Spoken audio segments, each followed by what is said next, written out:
del pueblo de Israel. Estando en el reinado de Salomón, Salomón se desvió de los estatutos y de los preceptos que le había dado su Dios.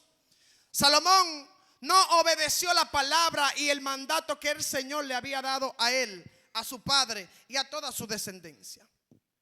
Y a causa de su pecado, de su idolatría, de su desobediencia, vino el profeta Ahías y profetizó que el reino se iba a dividir. Y es lo que conocemos en la historia del pueblo de Israel como el reino dividido. El reino del norte y el reino del sur. Eso usted lo conoce. En el reino del norte teníamos 10 de las tribus de Israel. En el reino del sur teníamos a la tribu de Judá y a la tribu de Benjamín, con la gran ventaja de que tenían a Jerusalén, su capital, su centro religioso, su centro económico, en el reino del norte. Y estando el reino dividido, comenzó cada reino a establecer reyes sobre ellos.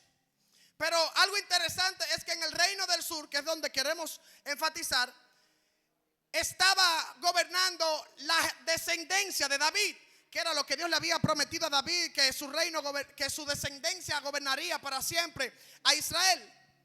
Y estando en ese camino profético que Dios le había dado a ellos, entonces toma posesión como rey en el reino del sur el rey Roboam, hijo de Salomón, que iba a seguir cumpliendo la promesa de Dios para su familia. En el reino del norte estaba Jeroboam, de donde leemos todos los reyes malos, todos los reyes que hicieron cosas terribles y abominables delante de Dios. En el reino del sur no fue la excepción. Y ahí vemos que como Israel, luego de ser un reino poderoso y fortificado que cada vez iba extendiéndose, luego se dividió en dos reinos. A causa de la división, ambos reinos fueron deteriorándose paulatinamente, a tal grado que los asirios invadieron el reino del norte. Y 130 años más el reino del sur no aguantó y fue invadido por Nabucodonosor y Babilonia. Y este es el inicio del libro de Daniel que tomamos en esta noche. El libro de Daniel comienza diciendo: en el año tercero del rey Joacín, rey en Judá, en el reino del norte, vino Nabucodonosor a Jerusalén y la sitió, la invadió, la destruyó. Y luego de esa destrucción, los que vivían en Jerusalén, los que vivían en el reino del norte, fueron llevados cautivos a Babilonia. Siempre que la Biblia hace alusión a Babilonia, lo hace para referirse a cosas malas. No hay nada, ninguna referencia en la Biblia que hable algo bueno de Babilonia. Todo era abominable. Todo giraba en torno a Nabucodonosor. Todo era el culto a la persona. Todo era el culto a dioses paganos. Babilonia, cuna de las magias negras, las magias blancas, las hechicerías. Todas cosas abominables delante de la presencia del Señor. Un reino poderoso que tenía cultura, que tenía esencia, que tenía lenguaje. Y es por eso que cuando escudriñamos la palabra en el libro de Daniel nos damos cuenta que Nabucodonosor quería que esos cautivos que fueron traídos, que eran parte del linaje de la descendencia del reino del sur allá en Judá, se les enseñara su lengua, se les enseñara su idioma, se les enseñara su costumbre, se le diera a comer la comida que ellos comían, comida que era ritualmente impura para los judíos. Era ritualmente sucia, o a causa de la ley de los judíos, o porque ya estaba sacrificada a los ídolos. Entonces el rey Nabucodonosor idea todo un plan, toda una estrategia para durante un tiempo específico instruir a estos que vinieron cautivos, a estos que él había traído, príncipes del reino del norte, del reino del sur, perdón, de Judá. Y Nabucodonosor buscó insistentemente en exterminar sus creencias, en exterminar su lenguaje, en exterminar su cultura, los principios, los valores que ellos habían sido enseñados desde que nacieron. Porque si algo podemos destacar del pueblo de Israel, es que siempre ha sido muy devoto a la Torá, al Pentateuco como lo conocemos, aunque no siempre ha hecho cumplimiento del mismo. Pero siempre han sido muy estudiosos, siempre han sido muy dados a la palabra de Dios. Y estos príncipes que estaban instruidos, la palabra habla que eran hombres inteligentes, que eran jóvenes de buen parecer, que eran jóvenes con cualidades, enseñados, instruidos. Eran jóvenes que conocían perfectamente la doctrina. Eran jóvenes que conocían perfectamente cuál era la ley, cuáles eran los estatutos. Pero en medio de todos esos cautivos, llama la atención que en Babilonia habían 4 específicos que nombra la Biblia. La Biblia no nombra más personas. De todo un grupo de cautivos, la Biblia realza los nombres de 4 que vinieron de Israel. Y es interesante porque la palabra del Señor resalta estos nombres por algo. Aleluya. ¿Cuántos saben que estamos identificados con Cristo? Amén. Gloria al nombre del Señor. La palabra del Señor resalta estos nombres por algo. Entonces, el pueblo de Israel tenía leyes, tenía estatutos bien claros. Tenía una cultura que había que cumplir. Tenía una ley a la cual eran muy devotos. Alabado el nombre del Señor. Pero había algo interesante, que en todo el trayecto del libro vemos que el rey Nabucodonosor comenzó teniendo un sueño, que no sabía el sueño, pero quería la interpretación. Y en medio de todo eso, él manda a llamar a los magos, a los astrólogos, a la gente que se supone que tiene la sabiduría para revelarle el misterio que él había soñado. Y le dice: si no me dicen el sueño, si no me dicen lo que significa, van a morir todos. Y estaban los magos ahí como tambaleando, como divariando. Y Nabucodonosor no estaba en ese. Dijo: oye, me quiero el sueño, quiero la interpretación, no me vengan a engañar, o si no van a morir todos. Nadie pudo resolver el misterio. Se decreta un edicto que sean matados todos. Cuando llega la noticia a Daniel, dice que él preguntó, inquirió: pero ¿qué es lo que está pasando? ¿Qué es lo que provocó que el rey diera este edicto tan estricto, que nos mataran? Y le fue explicada la situación. Y le dijo: mira, no mates a los magos, a los astrólogos. Dile que me dé una noche, que yo voy a clamar al Dios verdadero y él me va a revelar los misterios. El que tiene la sabiduría, la inteligencia, el que revela los misterios. Yo voy a clamar a él: espérate, detén la matanza, detén el estatuto, detén el edicto, que Dios, el Dios real, va a hacer algo. Y ustedes conocen la historia. Daniel interpretó el sueño. Daniel le dijo cuál era el sueño, su interpretación. Y el rey se engrandeció a Daniel. Y el rey se emocionó con Daniel. Y dijo que lo puso como gobernador en una de las provincias, en Babilonia.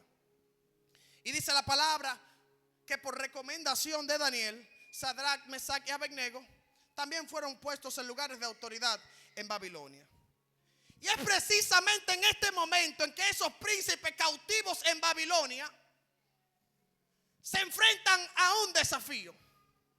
Estando en una posición de autoridad, la palabra establece en el capítulo 3 de Daniel que Nabucodonosor hace una estatua y llama a todas las personas de autoridad, llama a los gobernantes, llama a los que están en eminencia, a los que están en el poder, y le dicen: mira, al sonar la flauta, al sonar la citara y otros instrumentos musicales, todos se tienen que postrar a adorar la estatua que yo he hecho. Y si no, serán destruidos ellos y sus familias. Bueno, llega el día de la dedicación de la estatua. Vienen todos los gobernadores, vienen todas las personas de autoridad, vienen todas las personas de eminencia, todas las personas que están en rango en Babilonia, y se reúnen a la dedicación de la estatua que había erigido Nabucodonosor. Pero dice que en medio de este evento suenan las trompetas, suenan los instrumentos y todo el mundo se postra. Pero tras bambalinas, la Biblia resalta que habían 3 personas que no se habían arrodillado a adorar la estatua que Nabucodonosor había hecho. Y de una vez vinieron los chivatos. Mira, rey, tú diste un estatuto. Tú dijiste lo que tenían que hacer y dijiste lo que íbamos a hacer si no hacías lo que tú querías. Pues mira, tenemos 3 personas de los cautivos de Israel que no se postraron a adorar la estatua que tú hiciste. Y dice que el rey se enfureció grandemente y los mandó a llamar. Y estando ellos delante del rey, la Biblia narra que el rey le dijo: mire, yo le voy a dar otra oportunidad. Vamos a sonar otra vez todos los instrumentos para que ustedes se postren a adorar la estatua. Y si no hay, ¿quién los salvará de mí? Estos jóvenes le dieron una respuesta contundente. Dijeron: mira, rey, no es necesario que te respondamos este asunto. El Dios de nosotros puede librarnos de tu mano, rey. Y sepa que si no nos libra, mira, Él puede librarnos. Él tiene el poder para hacerlo. Él es soberano, Él está sobre ti. Pero sepa que si Él no lo hace, aún así no nos vamos a postrar. Aún así no adoraremos la estatua que tú has erigido en este lugar. Y dice que se enfureció nuevamente y mandó, aleluya, a que se encendiera el horno, y 7 veces más de lo normal. 7 veces más para los que se negaron a adorar la estatua. Y es interesante ver el desarrollo de esta historia, porque no me llegó a la mente otra imagen de alguien que está identificado con Cristo, que alguno que está dispuesto a dar su vida por Él. Porque hemos catalogado muchas cosas como identidad en Cristo,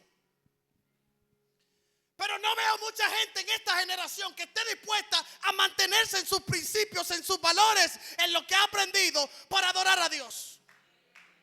Yo no veo esa identidad en Cristo en esta generación que diga: óyeme, aunque me corten la cabeza, aunque me maten, aunque me quiten todo, yo seguiré siendo fiel a Dios. Hemos definido muchas cosas como identidad en Cristo, pero lo que no nos estamos dando cuenta es que hay muchos que nos ofrecen reinos por nuestra adoración. Porque Nabucodonosor sabía, estando en el reinado, que el reinado lo que lo sustenta es la adoración. Aleluya. Que el reinado lo que lo sustenta son los adeptos, la gente que los apoya, la gente que hable de ellos. Y es por eso que la adoración era lo que deseaba Nabucodonosor de todo el mundo. Que adoraran su estatua, que adoraran su poder, que adoraran su majestad. Gracias, ministro. Y es interesante ver cómo la identidad en estos jóvenes se revela. Pero es interesante ver el trasfondo de todo. No era Nabucodonosor contra estos 3 jóvenes. No era Babilonia contra Jerusalén. Era una batalla de un reino contra otro reino. Se estaba librando una batalla tras lo que se podía ver de un rey poderoso con el Rey de Reyes. Eran 3 jóvenes que tenían identidad marcada en el corazón. Eran 3 jóvenes que tenían una identidad más allá de un t-shirt que diga: yo soy de Cristo. Más allá de decir: yo soy de casa de restauración, yo soy del Dios vivo. Era una identidad clavada en el corazón. Era una identidad que se traducía en principios, en estatutos, en guardar su palabra. Era una identidad que estaba ardiendo en su corazón. Era una identidad que los hacía tomar decisiones pensando en el Rey de Reyes. Era una batalla de un reino contra otro. Aleluya. Y es interesante ver cómo estos cautivos fueron sacados de su tierra, pero los principios no fueron sacados de su corazón.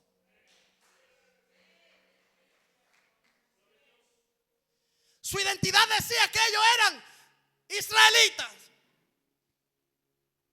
y que tenían que estar en Israel. Pero es interesante ver la profundidad de esta identidad, porque aunque no tenían a Israel, sí eran israelitas de corazón. Sí tenían los estatutos de Dios grabados en el corazón. Sí tenían la marca de un Dios que ellos adoraban, pero que lo conocían. De un Dios que no estaban dispuestos a abandonar. De un Dios que aún le costara la vida, ellos no iban a renunciar. Y es una identidad clavada en el corazón. Había muchos que fueron sacados de Israel, Y con Israel, cuando el reino se destruyó, se destruyeron los principios. Porque hay personas que cuando no están en la iglesia, ellos se olvidan de los principios de la iglesia. Pero estamos hablando de una identidad que está marcada en el corazón, que no importa el lugar en que yo esté, no importa en el medio de quién yo esté, no importa si yo estoy con los gobernadores, con los que tienen influencia, con los que tienen poder, hay una identidad que se realza en mi corazón. Hay una marca que yo no puedo negar, que aunque me siente contigo, aunque camine contigo, se ve que hablo diferente, camino diferente, pienso diferente. Es una identidad en el corazón. Era una identidad que representaba a un reino dentro de un gobierno antagónico, dentro de un reino contrario. Aleluya. Y es interesante ver cómo caminan estos hombres, porque yo entiendo que tienen un mensaje para nosotros. Hoy que nos desenvolvemos y que nos rodeamos de una sociedad que no necesariamente le sirve a nuestro Dios, que no necesariamente comparte nuestros principios, nuestros valores, lo que nosotros creemos, pero que nosotros tenemos el reto de permanecer, que nosotros tenemos el reto de mostrar una identidad que no esté en mi boca, sino que esté en mi corazón. De una identidad que se manifieste en todo lugar. De una identidad que muestre la abundancia que hay en mi corazón. Estar identificado con Cristo es identificar su reino. Es representar su reino en todo lugar. Es representar los valores, los estatutos, las enseñanzas, la palabra del Señor en nuestro corazón en todo lugar. En todo momento, en toda hora. No importa de qué estemos rodeados, la identidad se impone en mi forma de hablar, en mi forma de caminar. Porque usted que identifica a Cristo, usted representa a Cristo donde quiera que esté. Y representa lo que Él quiere, lo que Él hace, lo que Él dice. Y tenemos que tener claro que cuando somos identificados con Cristo, estamos representando su reino. Que donde decimos estoy identificado con Cristo, inmediatamente hay una batalla tras eso. Porque usted está en contra del sistema. Porque usted está en contra de la mayoría. Pero está identificado con Cristo. Tiene identidad.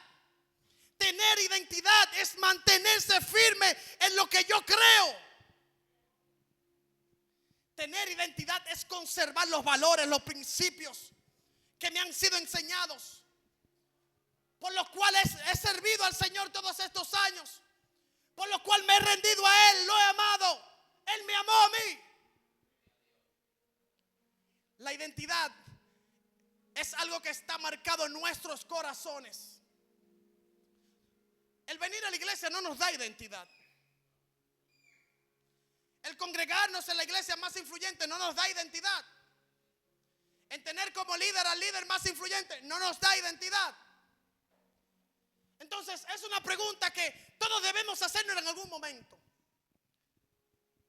¿A quién yo identifico? ¿Qué me identifica a mí? ¿Cómo muestro yo la identidad que yo tengo? Y tenemos que entender que identificamos algo cuando hacemos que las prioridades de eso sean nuestras prioridades. ¿Alguien me sigue aquí?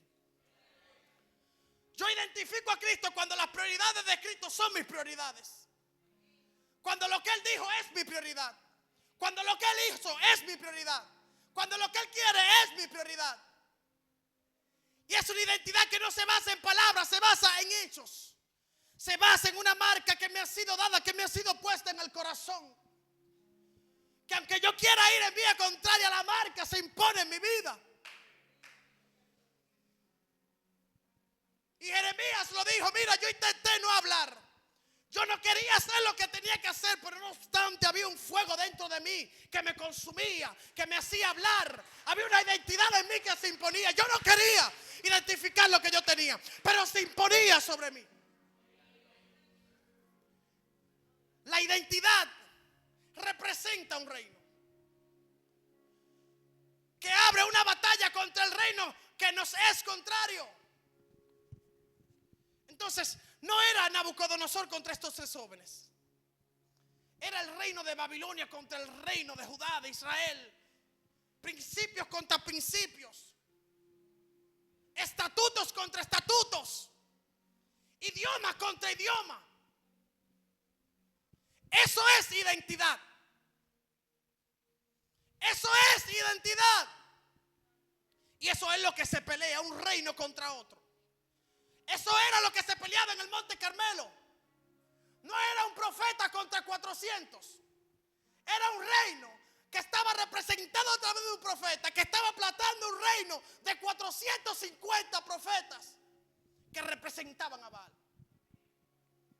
Pero había una identidad que representaba al Dios verdadero. Entre tanto divareo y los profetas que sí, Elías que no. Miren, reúnemelos a todos. Y déjalo que ellos hagan su espectáculo primero. Que yo conozco mi identidad, tranquilo, que yo sé lo que va a pasar. Y vienen los profetas que hacen su espectáculo y hacen su drama y no pasa nada. Y Elías se burla, le dice, está bien, ahora voy yo. Y prepara el altar y prepara el sacrificio, las 12 piedras que son las 12 tribus. Y prepara y parte el toro en 12 pedazos y echa el agua. Y cuando Elías oró y dijo, Señor, muestra que estoy haciendo lo que estoy haciendo porque tú me enviaste. Dice que descendió fuego y se lamió los toros, se lamió el agua, se lamió la tierra, se lamió el altar. Era un reino contra otro. Aleluya. Era la identidad que se estaba revelando en este sacrificio. Y respondió el Dios verdadero. Aleluya. Era lo que se peleaba en el pináculo del templo. Dice que Satanás llevó a Jesús al pináculo del templo y le mostró todos los reinos y le dijo, mira, todo esto te doy si postrado me adorares.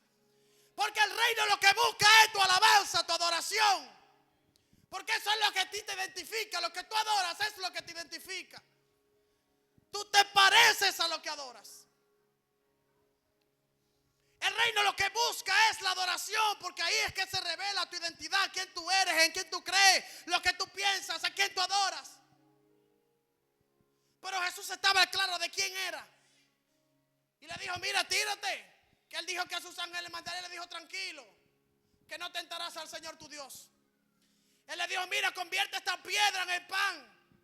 Y él le dijo, tranquilo, que yo sé que soy hijo de Dios, yo tengo identidad. No solo del pan vivirá el hombre. Detrás de la identidad está la representación encarnada de un reino. Estar identificado con Cristo es estar identificado con sus principios, con sus valores, con sus estatutos, con su palabra, con sus mandatos en el corazón. Estar identificado con Cristo me cambia la perspectiva, me cambia el corazón, me cambia el pensamiento, me cambia la mirada, me cambia el hablar. Y es importante cernir la verdad y filtrarla con la palabra de Dios, porque hemos definido muchas cosas como identidad. Un cristiano es cuando va a la iglesia. Un cristiano profundo, profético, de gloria, es cuando habla mucho en lenguas. Y la historia nos ha demostrado que eso es puro superficialismo. Eso es superficial, que no es suficiente, que no basta para identificar a Cristo. Aleluya. No es suficiente para identificar lo que yo digo que identifico. ¿Cuántos no tenemos que hablar en lenguas y no identifican a Cristo? Que vienen a la iglesia, pastor, y no identifican a Cristo.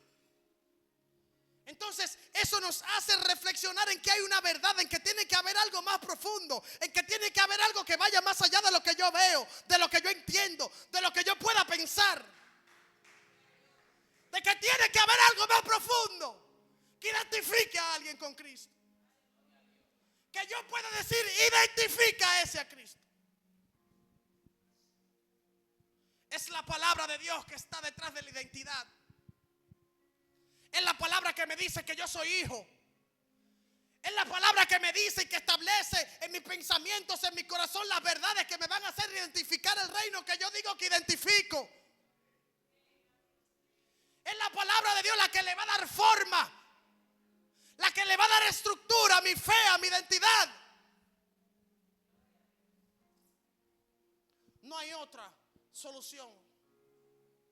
La iglesia, a medida que ha pasado el tiempo, ha buscado muchas fórmulas para realizar el trabajo que el Señor nos dejó a nosotros. Ahora tenemos mucha escenografía, ahora tenemos mucha tecnología, y cada vez tenemos más recursos y somos menos efectivos. Cada vez hacemos más y logramos menos. ¿Qué está pasando? ¿Cuál es el enfoque? ¿Detrás de qué andamos? ¿Qué estamos identificando? ¿Quién me identifica a mí? ¿Qué es lo que buscamos? ¿Para qué venimos aquí todos los domingos? ¿Para qué venimos aquí en la semana? ¿Qué es lo que yo busco? ¿Por qué vengo? ¿Porque me dijeron? ¿Porque vine un día y me gustó? No. Hay una identidad que la recibimos al exponernos a la palabra y la presencia de Dios. Y en esto yo soy muy tradicional. Yo entiendo que lo que funciona es lo que dice la palabra que funciona. No me venga con marejo, no me venga con impresión, que eso no funciona. Lo que funciona es lo que dice la palabra que funciona. Óyeme, en la Biblia uno ve muchas cosas y lo que funciona al final es lo que hicieron las iglesias primitivas. Oraban, ayunaban, buscaban a Dios, leían la palabra. Yo no veo otra cosa que funcione. Entonces estamos enfocados en muchas cosas, pero que no son lo que dice que la palabra en lo que tenemos que estar enfocados. Más recursos, menos efectividad. Eso no es lo que Cristo tiene para nosotros. Eso es lo que nos identifica a nosotros. Tenemos una comisión, tenemos una encomienda, tenemos un trabajo, pero tenemos un estatuto, tenemos una palabra que nos da forma, que nos da vida, que nos da identidad. Aleluya. Este es el tiempo preciso, en medio de tanta confusión, en medio de tantos que dicen yo tengo la verdad, yo tengo la razón, como yo lo digo así es, de comenzar a usar el filtro.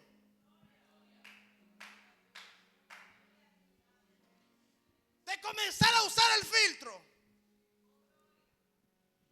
De derribar los engaños. De asumir la identidad en Cristo que me da la palabra. De comenzar a utilizar los recursos que hemos tenido siempre en la palabra de Dios. Más recursos, menos efectividad. Más personas, menos alcance. Más personas, menos profundidad. Es lamentable ver cómo crecemos y crecemos en tamaño, crecemos en cantidad, pero nos quedamos arriba, no profundizamos. Y cuando tú cuentas, tú tienes 10 jóvenes que tienen 5 años en la iglesia. Los demás vienen y van, vienen y van, vienen y van. Hay que analizarse. ¿Qué es lo que estamos dando de alimento a los que vienen? ¿Qué es lo que está alimentando nuestra generación? Que cada día somos más superficiales. Que cada día somos más ligeros. Que cada día somos más débiles. Y estando en nuestro territorio, porque yo te estoy hablando de 4 jóvenes que fueron llevados de su casa, de su tierra, de su lugar, a un reino que ellos no conocían, pero que sabían que eran contrarios al que lo habían enseñado. Porque no se trata de que Babilonia era desconocido para ellos. Se trata de que Babilonia era contrario a lo que ellos habían enseñado, a lo que ellos tenían que cumplir, a lo que era su identidad. es el tiempo preciso de analizarnos y de hallar identidad en Cristo. De que comencemos a utilizar las mediciones bíblicas para todo. Quizás alguno podrá decir, bueno, este varón no anda con Dios porque aquí no estamos hablando en lengua. Mira, en lengua hablamos más que Pablo y los corintios. Y descuidamos el mensaje que está detrás de todo eso. Y dejemos ir la enseñanza que Dios nos está dando. Es tiempo de comenzar a medir con la regla de la Biblia. Es tiempo de que comencemos a filtrar lo que comemos, lo que nos alimenta, lo que leemos, lo que escuchamos, lo que consumimos. Es tiempo de que nuestra identidad sea arraigada en los cimientos de la fe. ¿Cuántas personas tenemos en la iglesia que no conocen a Dios? Ellos conocen a su líder, ellos conocen lo que dice el pastor, pero no conocen a Dios. No hay exposición a la palabra, no hay exposición a la presencia de Dios, no hay. Y cuán profunda es su relación con Dios, así de profunda es su identidad en Cristo.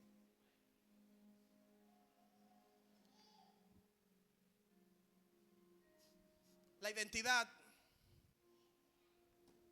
está sustentada por la devoción, está sustentada por la comunión con aquello que yo identifico. Está sustentada por la rendición que hay en mi corazón hacia lo que yo identifico. Yo no puedo decir que me identifico con una empresa si no me identifico con sus propósitos. De la misma manera, no puedo decir que me identifico con Cristo, que yo identifico a Cristo y hacemos un congreso y hacemos una reunión. Sí, identificamos a Cristo. ¿Quién es Cristo? Yo no sé. ¿Qué es lo que Él quiere? Yo no sé. Pues yo identifico a Cristo porque el líder dijo que el domingo vamos a identificar a Cristo. No. Es tiempo de comenzar un viaje profundo en las aguas de la palabra. Es tiempo de comenzar viajes profundos en la oración. Es tiempo de poner cimientos fuertes a nuestra fe. Es tiempo de establecer fundamento. Es tiempo de ser cristianos de peso. Es tiempo de establecer nuestras casas sobre la roca. Bueno, vamos a analizar. En diciembre hay que orar mucho por los jóvenes para que no se vayan al mundo. Están sobre la arena. ¿Qué tiene diciembre que no tenga enero, febrero, marzo, abril y mayo? Es que no hay fundamento. Es que no hay identidad. Es que no hay profundidad. Es que estamos muy ligeros.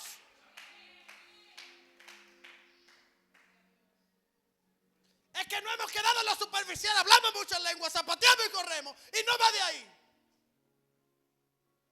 Hay gente que adoran el domingo en el culto porque no conocen a quién adoran. Porque no están identificados con quién adoran. Porque no hay fundamento. Es tiempo de que tengamos una fe de peso. Es tiempo de que tengamos identidad profunda en Cristo. Es tiempo de que nuestra fe tenga cimientos fuertes. No hay otra cosa que nos vaya a garantizar permanecer. No hay otra fórmula, no funciona. Mire, la iglesia en la historia las ha probado todas. Ha probado la emoción. Ha probado la rapidez. Ha probado las corrientes. Ha probado diferentes doctrinas.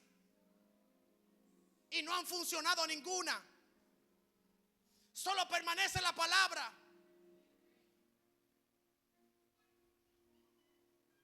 Es tiempo de analizarnos profundamente. Es tiempo de que nuestra identidad cobre fuerza. Es tiempo de que la palabra de Dios comience a moldear, a dar estructura, a dar forma a nuestra identidad. dar fuerza a nuestra identidad en Cristo. 3 jóvenes que aunque no estaban en Israel, los principios que se enseñaban en Israel estaban en sus corazones. En sus corazones. Aunque no estaban en el lugar que los identificaba, había un reino que tenía identidad en lo profundo de su ser.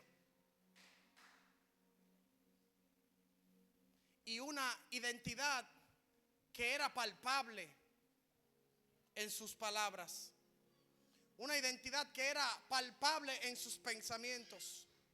Y una identidad que tenía respaldo. Una identidad que tenía respaldo del Dios a quien ellos identificaban. Y pudiera decir que este es el resumen de todo el mensaje. Es tiempo de profundizar nuestra identidad en Cristo. Y traigo algo que no es nuevo, porque es comprobado que es lo que funciona.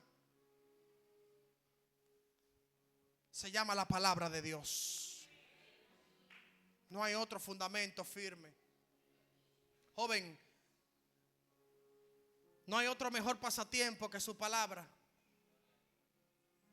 En ella crecemos. En ella somos fortalecidos. En ella hallamos identidad. En ella nuestros pasos se hacen firmes.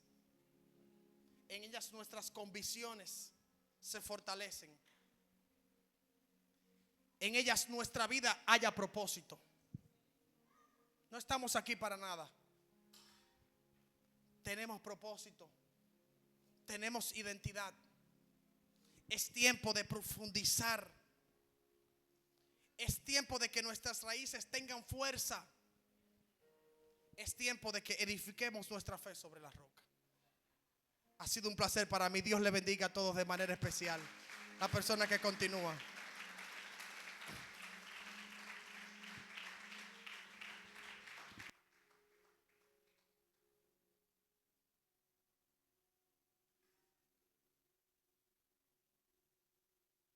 Un aplauso bien fuerte al Señor.